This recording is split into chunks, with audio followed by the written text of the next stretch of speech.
नगरपालिका बालाघाट की परिषद की बैठक काफी गहमागहमी और हंगामे के बीच आयोजित की गई, जिसमें शहर विकास के प्रमुख मुद्दों को प्रस्ताव में शामिल किया गया। तो विपक्ष इस बार फिर पक्ष के कुछ पार्षद और सभापति के साथ अध्यक्ष और मुख्य नगरपालिका अधिकारी पर हावी होते हुए नजर आए। हालांकि यह बैठक समाचार लिखे जाने तक भी खत्म नहीं हुई थी। आपको बता दें कि नगरपालिका बालाघाट के द्वारा परिषद की बैठक विपक्ष के निवेदन के बाद कलेक्टर डॉक्टर गिरीश कुमार मिश्रा के निर्देश पर आयोजित की गई, जो 1 अगस्त को शाम 3:30 बजे शुरू की गई। इसमें पुरानी परिषद की बैठक के कुछ प्रस्ताव प्रोसीडिंग में लाए गए, जिन पर भी अभी इस परिषद की बैठक पर चर्चा की गई और यह चर्चा काफ़ी गहमागहमी और हंगामेदार साबित हुई। जहां एक तरफ विपक्ष नगरपालिका अध्यक्ष और मुख्य नगरपालिका अधिकारी पर हावी था, तो वहीं पक्ष के भी कुछ पार्षद और सभापति परिषद की बैठक में नगरपालिका अध्यक्ष और मुख्य नगरपालिका अधिकारी पर हावी होते हुए नजर आए। उन्होंने भी शहर विकास से संबंधित कुछ मुद्दों को परिषद के समक्ष रखा और बताया कि इस समय कैसे उन्हें वार्ड की जनता की समस्या से जूझना पड़ रहा है। जहां एक और आज नगरपालिका और यहां बैठे उनके अधिकारी कर्मचारी उनकी समस्या पर भले ही ध्यान नहीं दे रहे हैं, पर आज शहर की जनता उन्हें सवाल कर रही है कि इन सब विषयों को लेकर परिषद की बैठक काफ़ी हंगामेदार रही, जिसमें पूरे 22 प्रस्ताव परिषद की बैठक में रखे गए थे, जिन पर समाचार लिखे जाने तक परिषद की बैठक समाप्त नहीं हुई थी और अन्य प्रस्तावों पर परिषद की चर्चा भी चल रही थी। परिषद की बैठक शुरू हुई थी कि सबसे पहले प्रधानमंत्री आवास से बनने वाले मकानों का मुद्दा नगरपालिका के नेता प्रतिपक्ष योगराज लीलारे के द्वारा उठाते हुए कहा गया कि जब 25 सितंबर 2022 से प्रधानमंत्री आवास के फॉर्म लेना बंद हो गए, तो नगरपालिका के द्वारा अभी तक क्यों आवास के फॉर्म लिए जा रहे हैं और शहर की जनता को गुमराह क्यों किया जा रहा है। वहीं मुख्य नगरपालिका अधिकारी ने भी यह माना कि सही में अभी फॉर्म नहीं लिए जा रहे हैं, यह कार्य अभी बंद है, पर जो नगरपालिका के अधिकारी कर्मचारी प्रधानमंत्री आवास के फॉर्म ले रहे हैं और उसे पोर्टल पर चढ़ा रहे हैं, उन पर कार्रवाई की जानी चाहिए। जब कार्रवाई की बात आई तो संबंधित विभाग के इंजीनियर और कर्मचारी परिषद की बैठक में उपस्थित नहीं थे, जिस पर भारी हंगामा भी देखने को मिला। मुझे जानकारी ये है कि जब तक पूरे मकान पुराने जो निर्माणाधीन है वो पूरे कंप्लीट होकर अपन आगे रिपोर्टिंग ना कर दे, जब तक नए आवास आवंटित नहीं होंगे बालाघाट नगर पालिका को। तो क्या ये सही बात है? नहीं, ऐसा नहीं है। सितंबर 2022 में पत्र आया था कि अब नई डीपीआर स्वीकृत नहीं की जाएगी। उसके बाद शासन ने कोई डीपीआर स्वीकृत नहीं की है। सर तारीख बताइए एक बार, तारीख एक बार की तारीख शायद 25 सितंबर 2022 22 के बाद भी सर बालाघाट नगर पालिका के द्वारा पूरे 33 वार्ड के लोगों से आवास के मकान फॉर्म भरवाए गए मकान बनाने और बाकायदा उसको पोर्टल पे दर्ज किए गए हैं। नहीं, जो लोग अप्रारंभ थे, जो 3 नए मकान के जो आवेदन दे रहे हैं, आवेदन भले लिए गए हों, लेकिन जब अपन अपना पोर्टल ही बंद है तो अपन उनको क्यों भटका रहे हैं?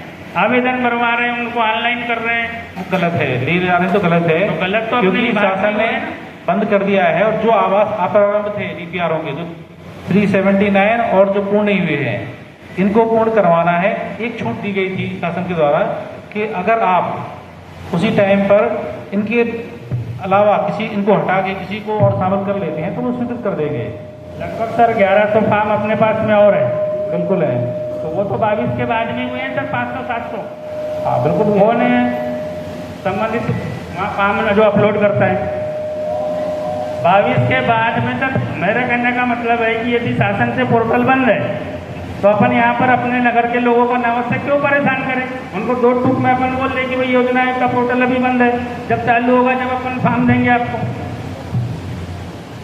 पोर्टल बंद, पोर्टल के पर अपने यहाँ के कंप्यूटर में बकायदा नाम भी दिखाया जा रहा है।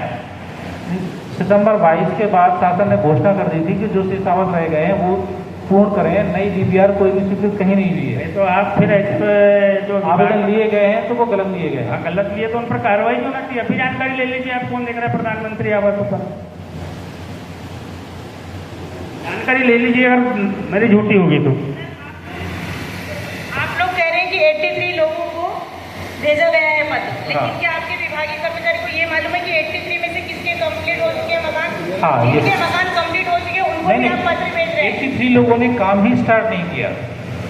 83 लोग में से जवाबदारी मैं चाह रहा हूँ आपको, तो ठीक है, आपका संबंधित इंजीनियर जो काम देखते हैं उनसे थोड़ी सी चर्चा हो जाए तो ज्यादा अच्छा है। उपाध्यक्ष जी, मैं तो एक उदाहरण पेश कर दूंगा कि उसने भी सज्जा हेड किया और 2.5 लाख रुपए पूरे मिल गए।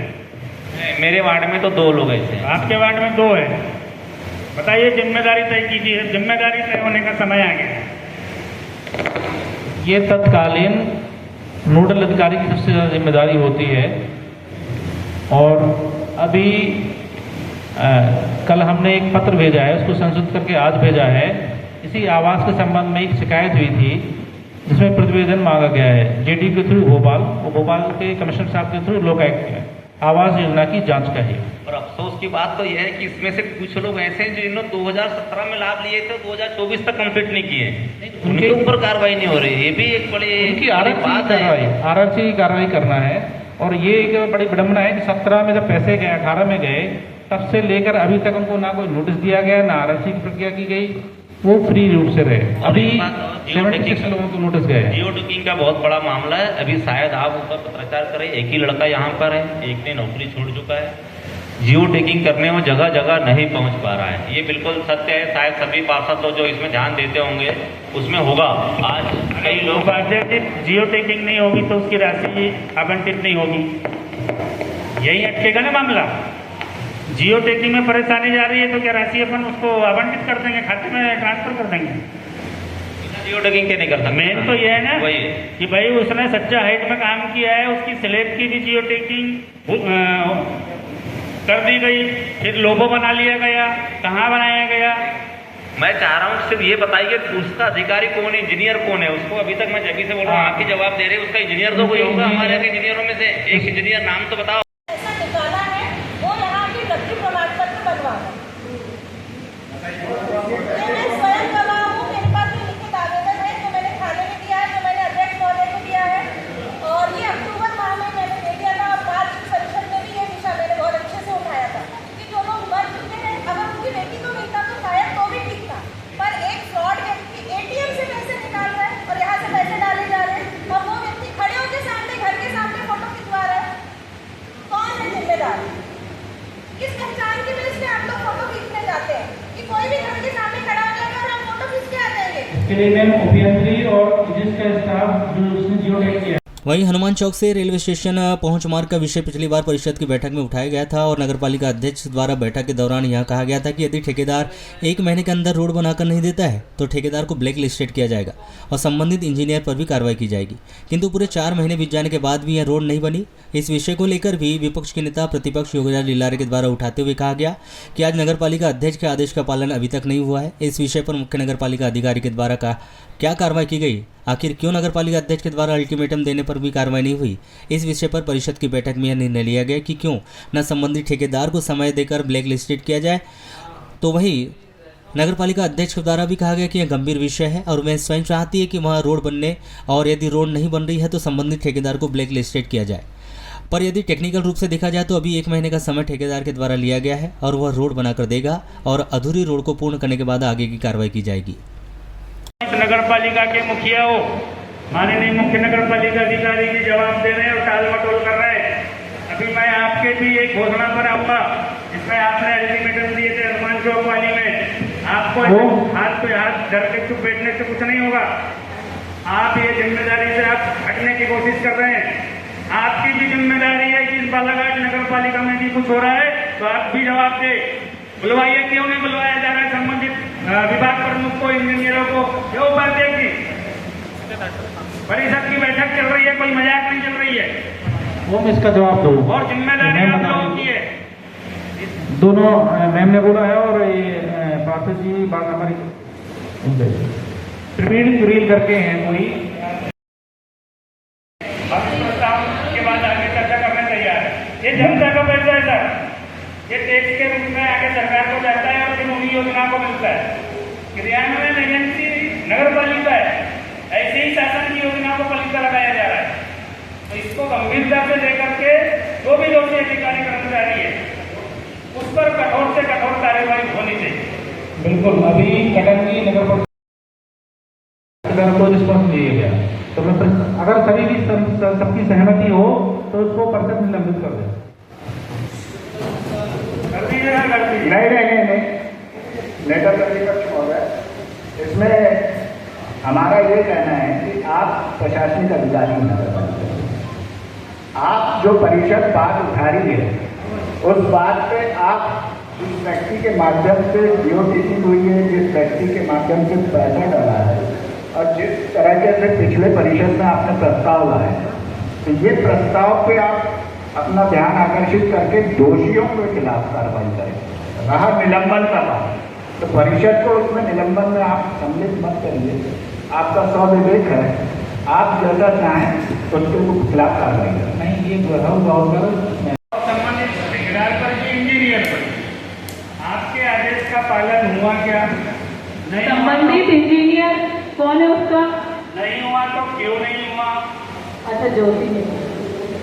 और सीएमओ साहब और संबंधित उपयंत्री को हिदायत दी गई थी कि कार्य सीमा के अंतर इस कार्य को संपूर्ण किया जाए। क्या कार्य किया गया सीएमओ साहब, जवाब दीजिए।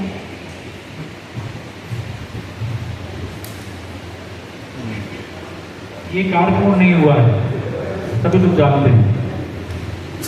इसमें काफ़ी कुछ चीज़ें रही हैं, तो अगर आप लोग चाहें तो मैं प्रपोज करता हूँ उसको रिफ्लेक्ट लिस्ट कर दें, क्योंकि मेरे कई नोटिस देने के बाद भी उसने काम स्टार्ट नहीं किया। उसका कुछ बिल पेंडिंग हुआ है, जिसके लिए हमने प्रोसेस भी कर दिया और कल बैंक भी भेज दिया। तो अगर अब वो 7 दिन में काम नहीं करता है तो हम प्रपोज करेंगे कि आप लोग ब्लैक लिस्ट कर दो। सर, एक ठेकेदार पूरा 33 वार्ड के प्रतिनिधि, अध्यक्ष जी, उपाध्यक्ष जी और लाख, सवा लाख, 1.5 लाख की हमारी जनता वहाँ पर परेशान हो रही है। और आज भी हम अध्यक्ष जी के आदेश के बाद आप हमसे सहमति मांग रहे हैं कि यदि आप लोग सहमत हो तो हम उसको ब्लैक लिस्ट करेंगे। तो ये विषय परिषद का है, परिषद ही टर्मिनेट कर सकती है। बताइए आप लोग, मैं तो चाहता हूं कि ठेकेदार पर यदि परिषद चाहे, परिषद की सहमति हो तो कोई नया विषय लेकर उस पर डिसीजन ले सकती है। नहीं अध्यक्ष जी, आप चाहते हो तो हम ये कह रहे हैं, कार्रवाई होना आप चाहते हो कि नहीं? उपाध्यक्ष जी और अध्यक्ष जी बताइए कि ऐसे ही नाम चला है हनुमान चौक में। देखिए, ये गंभीर विषय है, हम स्वयं भी चाहते हैं हमारी पूरी परिषद के साथ जल्द से जल्द इसका निवारण। मामले में आप गंभीर नहीं दिख रहे हो। देखिए, पिछले बार जब हमने उपयंत्री को, आपकी घोषणा इसी परिषद की थी। मैं मान रही हूँ, मैं स्वयं स्वीकार कर रही हूँ कि उपयंत्री को आपकी बात की अवहेलना की, कैसे ठेकेदार इतना आपसे बड़े हो गए? आप प्रथम नागरिक हो हमारे, आप पूरे पार्षदों की संरक्षक हो। यदि आपकी बातों पर यहाँ पर अमल नहीं किया जाएगा तो किसी पार्षद कैसे उम्मीद रख लेंगे? इसीलिए समीक्षा की नौबत आ रही है। आज आप जो 7 दिन की बात कर रहे हैं, तो लास्ट क्या बात हुई है आपकी, उस पर आप खुल के चर्चा कीजिए। तब तो आप सहमति मांगेंगे। क्या आपकी आखिरी विषय पे क्या चर्चा हुई है? उससे मैंने कहा है कि काम स्टार्ट करना, तो उसका कहना ये था हमारा जो भी रोड बनाया है उसका पेमेंट कर दें, ठीक है।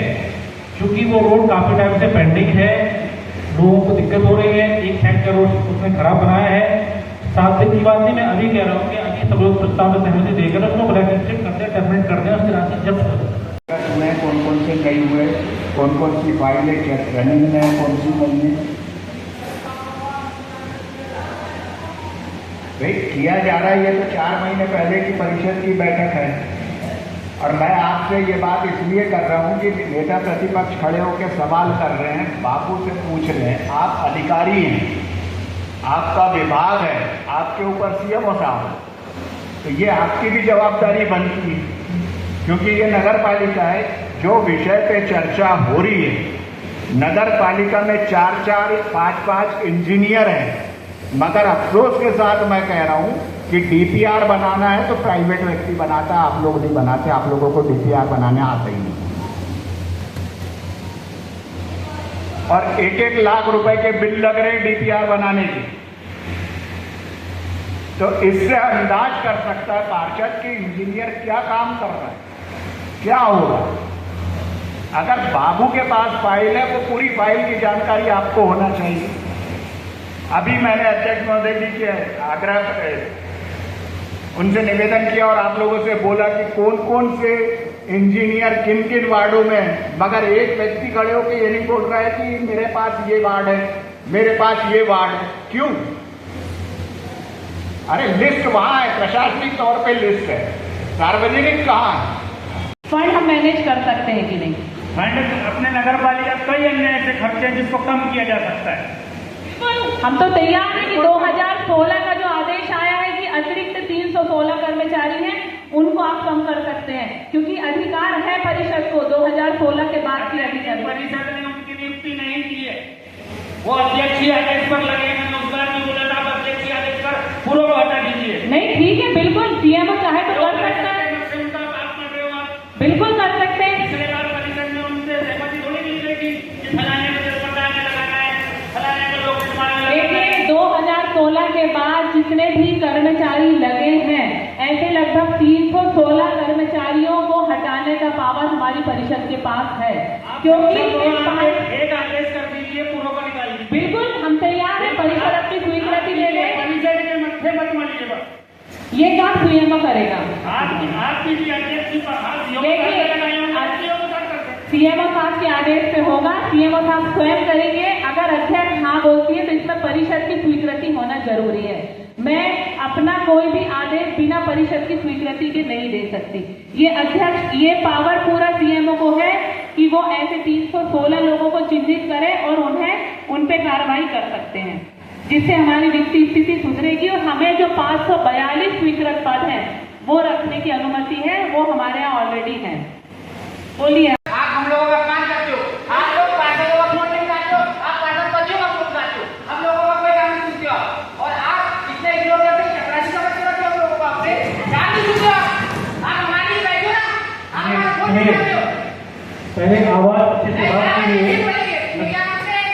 पानी नाक के ऊपर चले गए, फोन नहीं उठाते हम लोग, क्या समझ के रखते हो? आपको जनता को जवाब देना पड़ता है। आशुतोष शाह। महोदय जी, मेरे वार्ड का एक बालक एक्सीडेंट में खत्म हो गया। मैं समझ रही हूँ तुम्हारी भावना, मैं समझ रही हूँ। मेरे वार्ड का एक बालक खत्म हो गया एक्सीडेंट में। क्यों? क्योंकि आप लोगों की लापरवाही की वजह। आज हमारा पशु मेन रोड पर बैठे रहते, हमारा पशुओं की वजह से एक्सीडेंट हुआ। ये आप पुरानी बात बता रहे हैं, हमारा पशु को पकड़ने का काम चालू है। आज मेरे वार्ड में पुलिस का काम चल रहा है। मेरे वार्ड में जब वहाँ पे लोग जाते हैं, आवागमन करते हैं, कई महिलाएं, बच्चे, बहुत बड़ी दुर्घटना हो सकती है। मैंने कई बार आप लोगों को शिकायत किया कि वहाँ पर आइए, देखिए, वो क्या बोलते स्वच्छता अभियान वाली मैम हमारी कौन है बताइए, जो चालान काटते हैं कौन है? आप ये बताइए कि अभी कुछ दिन पहले कौन आया था आपके वार्ड में? लेकिन ये बताइए, ये दायित्व सीएमओ का है कि नहीं कि वार्डों का निरीक्षण करे और शहर की भौगोलिक स्थिति का ध्यान रखे? किसका काम है ये अध्यक्ष का तो काम है, क्योंकि मैं जनप्रतिनिधि हूँ, मुझे जनता को जवाब देना है। लेकिन अगर एक नगर पालिका अधिकारी के रूप में सीएमओ यहाँ बैठा है तो पार्षदों का फोन उठाना, जनप्रतिनिधि की समस्याओं को सुनना उनका दायित्व बनता है। मैं आपके पक्ष में हूँ। आपका फर्ज बनता है कि वार्ड में आकर एक बार देखिएगा, आपके कर्मचारी है। अभी तो मैं कितने बार बोल चुका हूँ कि मैंने बताया, मेरे को पता चला कि मैं करके मैं उन्हीं से पूछना चाह रहा हूँ कि वो उनके पास अधिकार है ना चालान काटने का, है ना? जो अधिकार सिर्फ चालान काटने का है, सफाई करने का नहीं है आप लोगों के पास में। ये हेल्पलाइन कटाने की इजाजत है, ये हेल्पलाइन कटाने का पूरा पावर है इनको। सर इनके पावर कम कीजिए, ये सीएम हेल्पलाइन ना कटा सके, ये वाले पावर तो कम ही कर दीजिए। बिल सौंपा है, उस पर कार्रवाई करो अगर आपको लग रहा है, लेकिन रोक के तो मेरे क्लाइंट की बिल नहीं है, वो पहले की बिल है। जो भी है, लेकिन अभी उन पे काम तो आप ही कर रहे हैं ना। आप ठीक लिखिए, आप सामान दे देते हैं, जो भी काम है वो नगर पालिका करेगी, फेडरल से काम नहीं लेंगे। शासन को सूचित करते हुए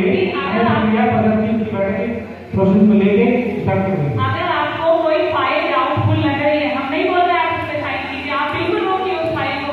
लेकिन अगर वर्तमान में ऐसी गंभीर स्थिति पैदा हो रही तो उसका समाधान कैसे करेंगे? क्या हर बार पार्षद अपनी जेब से पैसा दे देंगे, नल की टॉटी खरीदेगा, वो 10-10 मीटर की पाइप खरीदेगा, इसकी जिम्मेदारी तो ये तो काम आपको ही करना पड़ेगा। तो उसका बीच का रास्ता निकालिए। कितने दिन तक पार्षद अपने जेब से खरीद के और वार्डों में काम करेगा?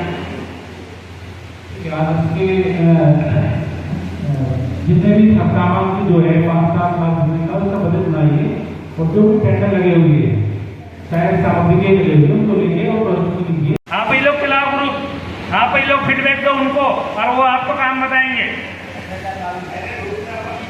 आरोप है भी है मेरा, कई अपने बीजेपी के पार्षदों के पास मैंने ग्रुप देखा हूँ। इतनी छोटी मानसिकता से नगर पालिका नहीं चलती है बातें थी, उन्हें सही बड़ा करना पड़ता है। नहीं है, मैंने एक दिन और बोला था, कोई ग्रुप कौन चला रहा है, संचालित कर रहा है। पार्षद लोगों के साथ क्यों राणा जी आपको बोला था ग्रुप चालू करने के लिए? किसने मना किया आपको? किसी ने किया? पहले हमारे निवेदन आवेदन में कोई औचित्य नहीं है। आप मेरी बात सुनेंगे तो मैं बोलता हूँ। वो ग्रुप आचार संहिता के चलते हुए बंद किया गया था। उसके बाद मेरे द्वारा उसे चालू नहीं कराया गया क्योंकि इसके लिए ग्रुप चालू करने के परमिशन लगती है। अध्यक्ष जी दे दे, सीएमओ साहब दे दे, या अभी कोई चुनाव और आने वाले के राणा जी? अभी और कोई सामने चुनाव है क्या? ये तो अभी भी किसी ने परमिशन नहीं दिया ना। अरे तो परमिशन मांगोगे तो मिलेगी ना भैया। और कोई मांगे ही नहीं आप। और कोई आचार संहिता लगने वाली होगी राणा तो भैया कर लेते सुनिए, हैं। परमिशन आपने मांगी नहीं तो मिली नहीं, आज परमिशन मांग लो, आज से ही चालू कर लो। तो बोलने की मुझे परमिशन मिली थी कि बंद कर